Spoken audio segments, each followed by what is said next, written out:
Hi, I'm Roberta. Welcome to my kitchen. I'm really excited to be here today with Cheong Liew, who's flown up from Adelaide to teach us how to make one of my favourite dishes, at least in your repertoire, Mamak crab. I still remember the first time I tasted your Mamak crab was at the Grange, New Year's Eve, 1999. Do you remember the long table? Oh, the long table, yes, yes. yes. That was, I think we all remember where we were as the clock ticked over to the new millennium. Yeah. And you made this dish. So tell us a bit about Mamak crab. What is Mamak? Well, Mamak is a southern Indian Muslim. It's almost like a straight Indian, like the Yonya, who have been in Singapore and Malaysia for so long that they are Centuries, yes? Yeah, from centuries, that they are almost integrated with the locals. And that's why their cuisine is a mix. And the southern Indian, when they eat the Mamak dishes, nah, they're not Indian dishes. So I like that you compare it to the Nonya, because I think most of us know Nonya is that mix of Chinese and Malay. Yeah. So Mamak is the mix of Indian and Malay. And they're Muslims. Okay, so that influences the cuisine as well. They can't eat pork, but they can eat beef and lamb and seafood and crab. Chicken. Yeah, and crab. Okay. So the first thing I think we need to do is make the Mamak Spice Paste. Yeah. That's the heart of this dish, isn't it? Yeah. So tell me about that. We're going to use some black cardamom, and this black cardamom is really viciously a number. It's not only that it is got that, it's actually quite smoky.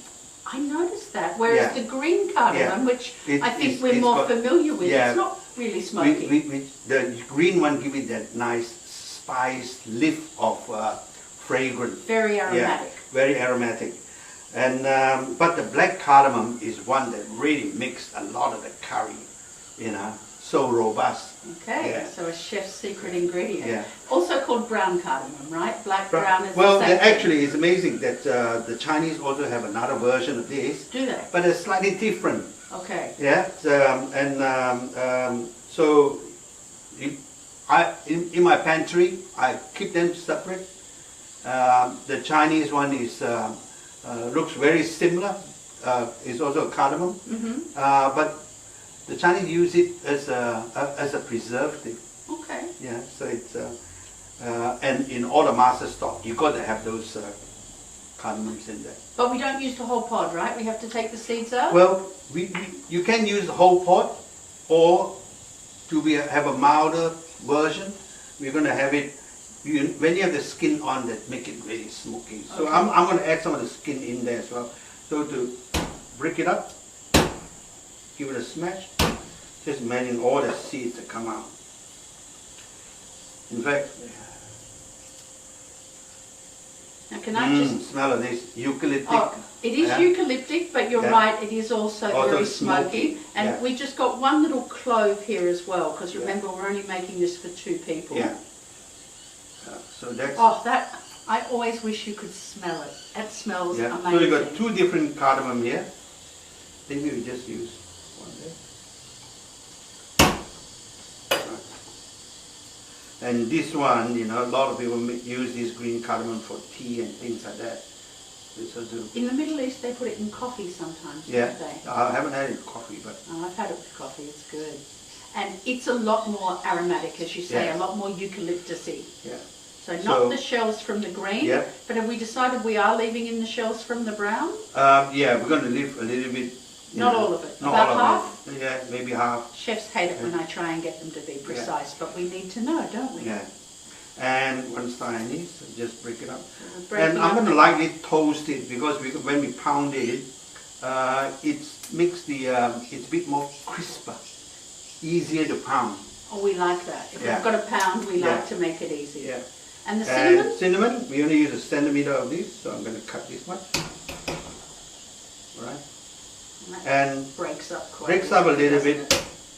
Oh, that's good. Just with the flat of the knife. Makes your pounding easier again. So we're going to lightly toast these spices. So Not only that, we refresh it a little bit because it's been in the cupboard for a long time. And? That desiccated coconut. Or shredded coconut? Or shredded coconut. We're going to toast that as well. When you toast the shredded coconut until it's give it a nicely golden brown, beautiful chocolate brown color. So it doesn't, and then we're going to blend it with the spice together. So that's going to be our starting.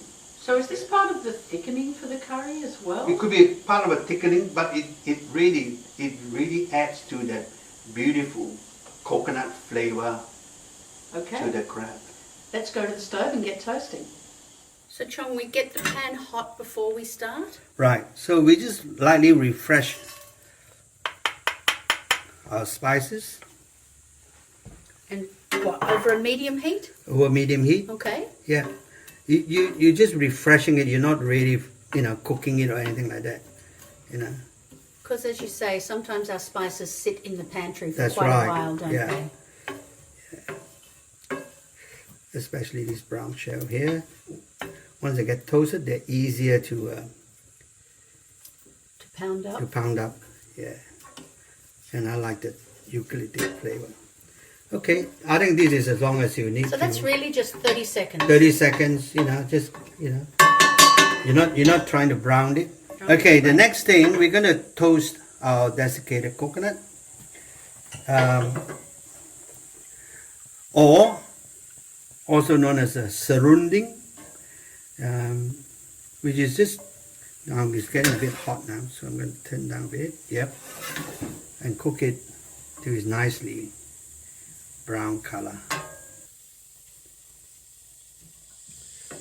Once again, it's also easier to blend it together when they are slightly toasted than they are just, just desiccated dry from the store. Yep, that will do. Okay, so Cheong, we have our toasted spices. Yeah. And to that we're going to add some black peppercorns, Yep. which we don't need to toast, right? No. Okay, so let's pop them together. We have that little bit of ginger that we grated up. Yep. And I'm really interested just how dark you made this. So you want it quite dark, don't you? Well, not to the point that it's burnt, No. or just dark, and you can smell it. Once you can smell that coconut, aroma. So it's the smell. There's a smell of it. And the colour. Yeah. That tell us. Yeah. Okay, now. So, yeah. Some shallots and garlic. Yep. So Yeah, please. cut up some Show me how you Yeah. cut up a shallot. Now remember this size, sorry, can I just steal it back? That's one shallot. If you get one that's double that size, which you often do, count that as two. Yeah. Now you said sometimes if you can't get good shallots, you can use just a little bit of red onion? Yeah, use some red onion, some Spanish onion. Okay. It's not as strong as this dry onion. They call it dry onion. In Malaysian, you call yeah. this dry onion? Yeah. Okay. Or and sometimes in Malaysia you can get this. There are two sizes. Some of them are. There are some really tiny one as well. And Smaller than this? smaller than this. Okay. So sometimes I'm always wondering how many shallots are they really referring to? Exactly. So that's why I like to show you about that size is what we're calling one. So Yeah. you're going to use 4 about that size. If Yeah. you get big ones, you're going to use 2. So we're going to blend all this up Yes, together. so we just need to roughly chop it. Roughly don't we? chop it, just Because it's going into the... So we're Yeah. going to start by pounding this, some, aren't we? yeah. Then Well- we're going to cheat and throw the rest in Yeah. with the stick blender. And So we've got our shallots and we need some garlic, yes? Okay. Chefs are always more physical with their garlic than I think home cooks are. You give it a pretty hefty whack, don't you? yeah, well, Does it make it easier to chop up? Is that why? well, it's easier to chop up, and also it gives you, they get all the flavor coming out. So now the pounding part, Chef. Okay, right, now we just pound up the spice, slightly give it a bit of a crush, so when we blend it, it's easier to blend. And I know that bark especially needs a good pounding, doesn't Yeah. it, the cinnamon? I think it's the aroma I love about Asian food. Well, especially this South Indian, this combination gives you the feeling of that hot, balmy, Indian. You can smell this because those spice shops are everywhere, and you can smell the spice on the street. The finer you pound it, then you don't have to have too much spice grit in your teeth. Now I'm going to add my desiccated toasted coconut in here, and I'm going to give it a really good grind until so that they all ground into a really fine powder. I like that this is grinding because it's so much easier than the pounding. Because the other ones are quite hard, you need a bit of a pound to crush it a bit.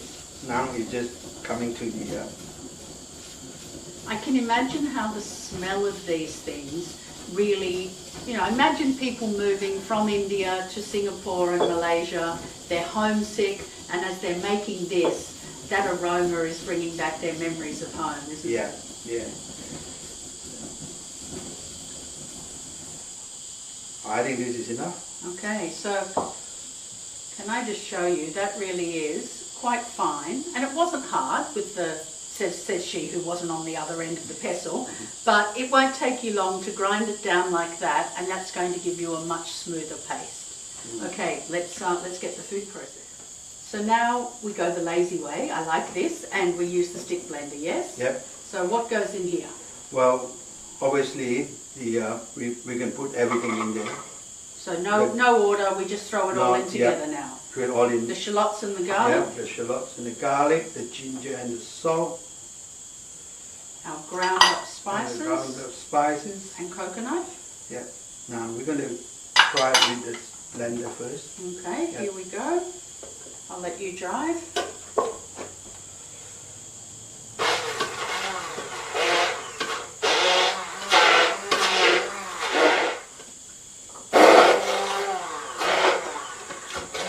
Now, I'm going to add a little bit water in here so that it's easier to blend, so to give it a bit more smoother paste. And if you think you're putting too much water in there, it doesn't matter, you just have to cook it down, that's all. Or you can add a little bit of oil as well. Okay. So that is not to, the action for that is just so that you can grind it into a really fine paste. So we want this as fine as possible. As fine as possible.